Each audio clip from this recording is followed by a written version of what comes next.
अस्सलाम वालेकुम। Supreme court से मैं हूं इब्रार हुसैन अस्तूरी और नाज़रीन नेब तरामीम केस में इमरान खान 35 मिनट आज अदालत के सामने चीफ जस्टिस काजी फायद ईसा के सामने बोल पड़े हैं और बड़े बड़े सवालात उठा दिए, बड़े बड़े जवाबात भी दिए। सैयद बलोच मेरे साथ मौजूद हैं, हम दोनों कमरे अदालत में मौजूद थे। सैयद बलोच साहब, आज जब वक्फे के बाद समाअत शुरू हुई, तकरीबन 35 मिनट इमरान खान साहब ने जो अदालत के सवालात थे उनके जवाबात दिए हैं, तो क्या कुछ सवालात हुए, क्या कुछ खान साहब के जान से जवाबात दिए गए? बहुत शुक्रिया अबरार। देखें, बात यह है कि आज इस केस में, बल्कि जब से इमरान खान साहब वीडियो लिंक पर अदालत में पेश हो रहे हैं, तो हर रोज़ हमें यही इंतज़ार होता था कि अदालत कब इमरान खान साहब को बोलने का मौका देगी, क्योंकि बाकी जितनी भी गुफ्तगू थी वो तकरीबन सारी एकेडमिक गुफ्तगू थी और काफ़ी से ज़्यादा दलाइल जो हैं इसी इसी तरह के, वो आपको पता है कि जब मरकज़ी केस चल रहा था तो उसमें हम रिपोर्ट कर चुके थे। तो असल कहानी जो थी वो इमरान खान साहब के बोलने से निकलनी थी और आज तकरीबन 35 मिनट का ये टाइम था जो आज अदालत की जानिब से इमरान खान साहब को दिया गया। और उस 35 मिनट में मेरे ख्याल में इमरान खान साहब ने मईशत के ऊपर, पाकिस्तान की जो इस वक्त की सूरत हाल है, इसके अलावा जो सियासी बहरान पैदा हो चुका है, जमहूरी बहरान है, फिर आम इंतखाबात में धांधली हो गई या उनकी हुकूमत में किए गए वो मुआशी इस्तेकाम के हवाले से फैसले जिसमें एमनेस्टी स्कीम्स भी शामिल थी, उसके ऊपर उन्होंने खुलकर बात की। और सबसे बड़ी बात जो मेरे ख्याल में आज इमरान खान साहब ने की है वो ये था कि इमरान खान साहब ने आज सुप्रीम कोर्ट ऑफ पाकिस्तान के रूबरू ये बात कर दी है कि मुल्क में इस वक्त गैर एलानिया मार्शल लॉ नाफिज है। और शायद ये वो बात है जो कोई भी सियासी रहनुमा कमरे अदालत के अंदर इस तरह नहीं कर सकता था। आज ये सारी चीज़ें हमने कमरे अदालत से रिपोर्ट की हैं। और आप देखें कि जब अदालत की जानिब से इमरान खान से ये सवाल किया गया कि आपके दौर में एमनेस्टी स्कीमें पास हुई थी, तो उस पर इमरान खान ने कहा कि वो एमनेस्टी स्कीमें उस वक्त मुल्क की जो मुआशी हालत थी वो इस तरह ख़राब थी और उसकी वजह से हमें एमनेस्टी स्कीमें जो हैं वो देना पड़ी। मेरे ख्याल में एमनेस्टी स्कीमों का नैब तरामीम के साथ कंपेयर करना ये सुप्रीम कोर्ट ऑफ पाकिस्तान का इंतहाई गलत इकदाम है। उसकी वजह यह है कि नैब तरामीम की गई थी हुकूमती जो अफसरान हों या अराकीन पार्लियामेंट जो अवाम से मुंतखब होकर आते हैं उनके उनके हवाले से, कि अगर वो करप्शन करते हैं तो उनके खिलाफ नैब तरामीम या नैब कानून के तहत उनके खिलाफ जो भी कार्रवाई होगी वो आगे बढ़ाई जाएगी। एमनेस्टी स्कीम तो प्राइवेट लोगों के लिए थी, उसका सरकारी अफसरान के साथ या उनके अहल खाना के साथ या अरकान पार्लियामेंट के साथ कोई ताल्लुक ही नहीं था। तो ये दो बिल्कुल डिफरेंट चीज़ें थी। लेकिन काजी साहब शायद उनका मकसद ये था कि किसी तरीके से इमरान खान साहब को काउंटर किया जाए। लेकिन मेरे ख्याल में सुप्रीम कोर्ट ऑफ पाकिस्तान शायद इस केस को समाअत करने से शुरू करने से पहले ही इस केस का शायद फैसला डिसाइड कर चुकी थी और ये चीज़ तय थी कि सुप्रीम कोर्ट ऑफ पाकिस्तान नैब तरामीम को कलअदम करार देगी। और अभी भी जो आज आपको पता है समाअत हुई है उससे भी ये सारी चीज़ें खुल चुकी हैं। अगरचे इमरान खान साहब ने कमरे अदालत में कहा कि मैं खुद नैब का मुतासरा हूँ, मैं खुद नैब तरामीम से इस्तेफादा हासिल कर सकता हूँ, लेकिन मुल्क के मुआशी हालात को देखते हुए हमें यह फैसला करना होगा कि नैब तरामीम बहाल ना की जाए। उसकी एक वजह उन्होंने ये भी बताई कि दुबई के अंदर हालिया दिनों में जो 12 अरब डॉलर की दुबई लीक्स सामने आई हैं उससे भी ये जो है वो करप्शन के एक अंसर का जो है वो पाकिस्तान के अंदर पता चलता है। और पाकिस्तान की गरीब आवाम का पैसा लूट कर बैरून मुल्क ले जाया जाता है, वहाँ पर अपनी जो उनकी वो सेफ हेवन्स होती हैं वहाँ वो कायम की जाती हैं और आवाम के पैसे पर अयाशियाँ की जाती हैं, अरबों खरबों की सालाना करप्शन होती है। लेकिन आप देखें कि सुप्रीम कोर्ट ऑफ पाकिस्तान ने उनकी इन तमाम बातों को एक तरह से सियासी गुफ्तगू करार दिया है। मेरे ख्याल में इमरान खान साहब मज़ीद शायद बोलते, लेकिन अदालत की जानिब से उनको जिस तरीके से उनकी सारी बातों को एक तरह से पसे पुश्त डालने की कोशिश की या उनको नज़रअंदाज करने की कोशिश की, शायद उसके बाद इमरान खान साहब ने ये बेहतर नहीं समझा कि वो मज़ीद इस हवाले से कोई गुफ्तगू करते या इसके ऊपर कोई बात करते। बहरहाल जो चीदा चीदा पॉइंट्स थे इमरान खान साहब के, जो आज कमरे अदालत में वो कहना चाहते थे वो खुल कर बोले। आपको पता है गुज़श्ता समाअत पर भी वो तकरीबन कोई 5 मिनट और 58 सेकंड का वक्त उनको मिला था और उस टाइम में भी वो सारी जो अहम बातें थी वो कर चुके थे।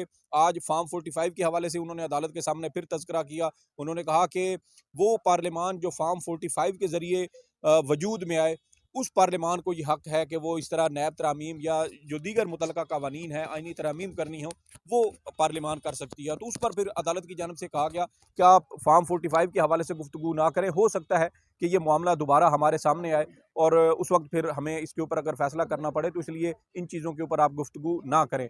लेकिन बात दर हकीकत यही है कि इमरान खान साहब ने नैब तरामीम का आज भी खुलकर उन्होंने इसका जो है वो जो जो उन्होंने गुज़श्ता फ़ैसला आया था उसका उन्होंने दिफा किया और कहा कि नैब तरामीम बहाल नहीं होनी चाहिए। उन्होंने अपना तोशाखाना केस का भी हवाला दिया और इमरान खान ने कहा कि तोशाखाना केस मेरे खिलाफ जो बनाया गया वो इसी तरह का सियासी इंतकाम का एक तरह से वो सियासी इंतकाम के लिए बनाया गया।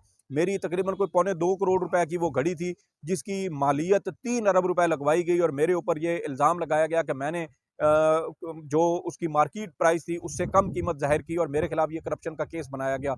मैं खुद ये सारा मामला जो है वो खुद भुगत रहा हूँ, लेकिन अदालत से उन्होंने ये एक तरह से इस्तदा की कि अदालत इन नैब तरामीम को बहाल ना करे। चेयरमैन नैब के हवाले से भी इमरान खान साहब की जानिब से ये सवाल अदालत के सामने उठाया गया कि चेयरमैन नैब की तैनाती सुप्रीम कोर्ट ऑफ पाकिस्तान के ज़रिए होनी चाहिए, ताकि गैर जानिबदार शख्स को चेयरमैन नैब तैनात किया जा सके।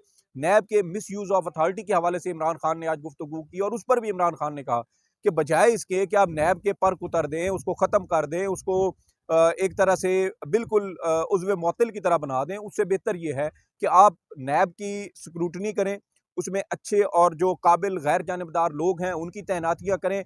नैब को उसके जो रूल्स हैं वो बेहतर करें, ताकि नैब का मिस यूज़ ना हो, उसका गलत इस्तेमाल ना हो, किसी को पॉलिटिकली विक्टिमाइज नैब के ज़रिए ना किया जा सके। तो नैब में उन्होंने कहा कि बेहतरी की और बहुत सारी गुंजाइश है, बजाय इसके कि आप नैब तरामीम के ज़रिए सारे मुकदमात नैब से लेकर दीगर जो इदारे हैं उनको भेज दिए जाएँ। तो हमें पता है कि अगर दीगर इदारों को आप भेजेंगे तो उससे मसाइल कम नहीं होंगे। मिसाल के तौर पे देखें, आज नैब के ऊपर आवाज़ें उठ रही हैं कि नैब को ख़त्म कर दिया जाए। मुझे बताएं, क्या पुलिस का मिसयूज़ नहीं होता?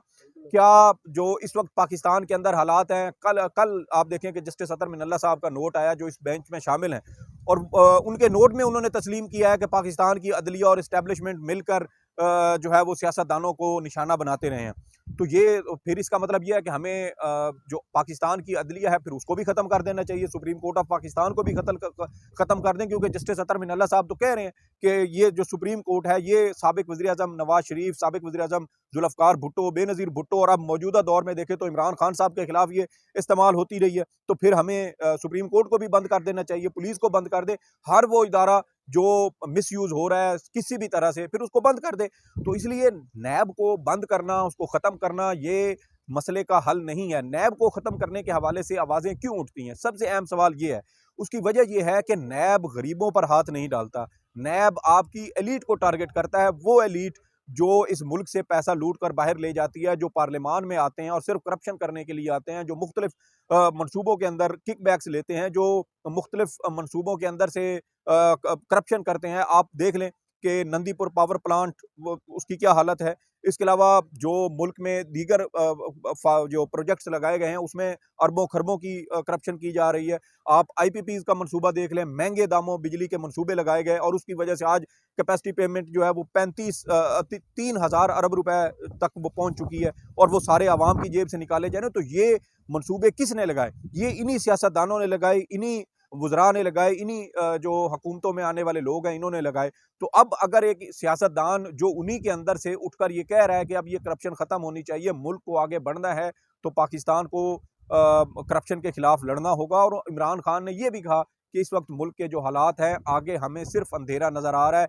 जब तक एक मुंतखब पार्लियामेंट अवाम की वोट से मुंतखब पार्लियामेंट नहीं आती, वो आकर इस मुल्क की मुआशी सूरत हाल के हवाले से कुछ बेहतर फैसले नहीं करती, तो मुल्क के अंदर हमें इस्तेहकाम होता हुआ नज़र नहीं आ रहा। और ये इसी सूरत में होगा जब अवाम के नुमाइंदे हों, जो अवाम की मर्जी और मंशा के मुताबिक फ़ैसले करें, जो इस मुल्क के मफाद को मद्देनज़र रखते हुए आगे रखते हुए उसके फ़ैसले करें।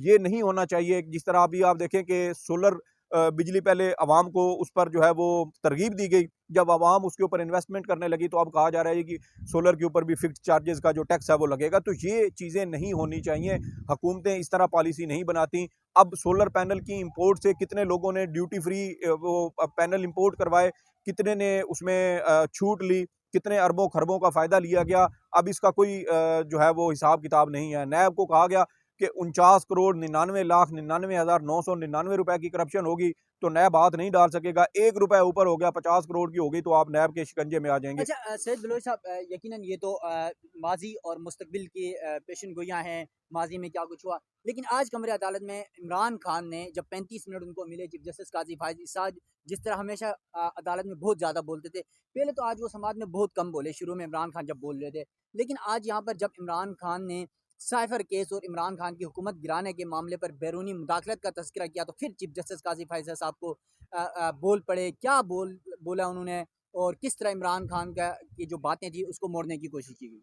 देखिए, वो मामला कुछ यूँ था कि जब इमरान खान साहब गुफ्तगू कर रहे थे तो जस्टिस जमाल मंदोखेल साहब की जानिब से ये सवाल उठाया गया कि बल्कि जस्टिस हसन नज़र रिज़वी की जानिब से उन्होंने कहा कि जब आपके खिलाफ अदम एतमाद हुई थी, तो उसके बाद आपने पार्लियामान से इस्तीफ़ा क्यों दिया था? आप पार्लियामान का हिस्सा रहते, उस पार्लियामान में रहकर आप इस कानून के खिलाफ अपनी आवाज़ बुलंद कर सकते थे। इस कानून के हवाले से पार्लियामान के अंदर आवाज़ उठाते तो शायद इससे ये कानून में कुछ बेहतरी होती, कुछ रद्दो-बदल किया जाता, कोई नई चीज़ें इसमें शामिल की जाती जो गलत थी, शायद वो निकाल दी जाती। और तो आपका जो पार्लियामान से निकलने का फैसला था, शायद वो उसकी वजह से ये नैब कानून जो है वो मंजूर हुआ है। तो उस पर फिर इमरान खान साहब की जानिब से ये जवाब दिया गया कि मेरी मुंतखब हुकूमत एक अमरीकी साजिश के तहत गिराई गई, और अगर मैं उस वक्त पार्लियामान में बैठा रहता तो ये एक तरह से उस साजिश को कानूनी तौर पर दुरुस्त तस्लीम करने के मुतरादिफ होता, इसलिए ये मैंने पार्लियामान छोड़ने का फैसला किया था। तो ये उनका एक सियासी फैसला था, और बाद में जस्टिस अतर मिनल्ला की जानिब से ये कहा गया कि ये आपके सियासी फैसले थे, हम उसके ऊपर कोई बात नहीं करना चाहते। तो इसलिए इमरान खान साहब का जो सारा इसमें वो मामला बनता है, वो यही है कि इमरान खान साहब किसी भी सूरत जो उनके सियासी मुखालफीन है वो उनके साथ बैठने को तैयार नहीं है। एक तरह से आज चीफ जस्टिस काजी फायज़ ईसा ने एक बार फिर ये पैगाम पहुंचाने की कोशिश की है कि आप अपने जो सियासी मुखालफीन हैं उनके साथ आप मिल बैठें, आप उनके साथ मुज़ाकरात करें और मामलात को बेहतरी की तरफ लेके जाएँ। चीफ जस्टिस ने फारूक एच नाइक को भी रोस्टरम पर बुलाया, साबिक सेनेटर फैसल जावेद जो पीटीआई से ताल्लुक़ रखते हैं वो भी वहाँ पर मौजूद थे, वो भी रोस्टरम पर आए। उस पर फारूक एच नाइक ने फिर ये कहा कि हम हमारी जमात या हम बतौर जमात तमाम जो सियासी मुखालफीन हैं उनके साथ बातचीत करने को तैयार है, उनके साथ बैठने को तैयार है। मुल्क के मसाइल उसी वक्त ख़त्म होंगे, उसी वक्त हल होंगे जब तमाम सियासी जमातें इस पर बैठेंगी और एक मुश्तरका और मुतफ़िक़ा लाए अमल इख्तियार किया जाएगा। लेकिन यहाँ एक बड़ी हैरानकुन बात है कि पीटीआई के अलावा तमाम सियासी जमातें तो पिछले पीडीएम दौर में भी इकट्ठी बैठी थी, अब भी बैठी हैं। तो फिर मसला क्या है? मसाइल हल क्यों नहीं हो रहे? उसकी वजह ये है कि जो लोग इस वक्त इस मुल्क पर मुसल्लत हैं वो अवाम के मुंतखब नुमाइंदे नहीं हैं, वो अवाम की बेहतरी के फैसले नहीं ले सकते। इस वक्त हमारा पूरा बजट आप देख लें, IMF की जानिब से एक एक चीज़, किस दूध के ऊपर भी टैक्स लगना है या नहीं लगना, वो सारी चीज़ें जो हैं वो भी आपका जो IMF है वो आपको तय कर रहा है और वो इसके ऊपर फैसले कर रहा है। तो मुझे बताएं कि इन चीज़ों के होते हुए फिर पाकिस्तान की मुआशी सूरत हाल जो है वो बेहतर कैसे हो सकती है, उसमें बेहतरी कैसे आ सकती है? तो ये बहुत सारे मसाइल हैं जो इस वक्त मौजूद हैं और अदालत शायद उनको नज़रअंदाज कर रही है सिर्फ इस वजह से कि इमरान खान अपने सियासी मुखालफीन के साथ बैठें और बात करें। मेरे ख्याल में इमरान खान ने आज ये सूरत हाल जो है वो वाज़े कर दिया कि वो किसी सूरत अपने उन मुखालफीन के साथ नहीं बैठेंगे जो उनकी मुंतखब हुकूमत को गिराने की साजिश में मुलव्वस थे। चलें, थैंक यू सईद बलोच साहब, यकीनन मेरे साथ मौजूद थे और सुप्रीम कोर्ट कमरे अदालत नंबर 1 पर आज हमने बैठकर तमाम समाअत सुनी। 5 घंटे इमरान खान के वकील ख्वाजा हारिस ने दलाइल दिए और फिर उन्होंने कानूनी और आइनी मामलात जो इंट्रा कोर्ट अपीलें हैं नेब तरामीम के ऊपर, उस पर जो है अदालत को मुतमईन करने की कोशिश की। फिर अटॉर्नी जनरल ने भी जो है वो हुकूमती वकील मखदूम अली खान के दलाइल अडॉप्ट किए और साथ साथ फिर खैबर पख्तूनख्वा के वकील ने ख्वाजा हारिस के दलाइल अडॉप्ट किए और इस तरह आज सुप्रीम कोर्ट में जो समाअत थी वो इख्तिताम पहुँची। सुप्रीम कोर्ट ने फैसला महफूज कर लिया है और यकीनन आज के जो 35 मिनट इमरान खान के थे, ऐसा लग रहा था कि 5 घंटे जब ख्वाजा हारिस और जजेस के दरमियान दलाइल और दिमाग चल रहे थे, ऐसा लग रहा था वो क्लास सहाफ़ी और जजेस तकरीबन उनको नींद आ रही है। जब इमरान खान के वक्फे के बाद बोलने का टाइम आया तो सब रिचार्ज हुए, लेकिन इस समाअत के दौरान हमने एक चीज़ ज़रूर नोट की, वो थी कि चीफ जस्टिस काजी फायज़ साहब जिस तरह हमेशा कमरा अदालत में बोलते थे, जिस तरह वो सवालात पूछते थे, जिस तरह वो रिमार्क्स देते थे, वो इमरान खान के सामने नहीं बोल सके। लगता यूँ था कि आज इमरान खान के 35 मिनट जज इसके इस तवील घंटों की समाअत पर भारी पड़ गए थे, क्योंकि हर शख्स बैठकर इमरान खान को सुन रहा था और इमरान खान आज फिरोज़ी कलर की जो शर्ट थी वो पहने, उन्होंने इस तरह बात की जहाँ पर माशियत की बात की, वहीं पर इमरान खान ने हुकूमत कैसे गिराई गई, साइफ़र का किस तरह इस्तेमाल किया गया इसका तज़किरा भी किया और फिर किस तरह मनी लॉन्ड्रिंग और किस तरह पाकिस्तान का पैसा बाहर मुल्क जाता है। और कहा एक वक्त दौर दरमियान में कि जब पाकिस्तान के गरीब लोग बैरून मुल्क जाते हैं कमाने के लिए और वहाँ से पैसे भेजते हैं और हमारी यहाँ की एलीट, हमारे सियासतदान अपने यहाँ से मनी लॉन्ड्रिंग के जरिए उस पैसे को बाहर ले जाते हैं और हमारा मुल्क अंधेरे की तरफ जा रहा है क्योंकि गुर्बत की वजह से। तो इमरान खान आज 35 मिनट बोले यकीनन ये वो तारीखी लम्हा था। अब शायद इमरान खान किसी और मुकदमे में इस तरह लाइव या नहीं आएंगे और आज फैसला महफूज हो गया। यकीनन एक बात आज इमरान खान ने खुद भी दोहराई कि इस समात में 2 समातें लाइव हुई, लेकिन जब मैं आया तो समात लाइव नहीं कराई गई। इस बात का भी चीफ जस्टिस काजी फाइज साहब की अदालत में शिकवा किया। तो नाज़रीन, अब इस केस का क्या फैसला आता है, इंट्रा कोर्ट अपीलों पर सुप्रीम कोर्ट क्या फैसला सुनाती है, 5 जजेस के फैसले का इंतजार रहेगा। तो नाज़रीन, सुप्रीम कोर्ट ऑफ पाकिस्तान से अपने मेज़बान इब्रार हुसैन अस्सरी को दीजिएगा इजाज़त। अल्लाह हाफिज़।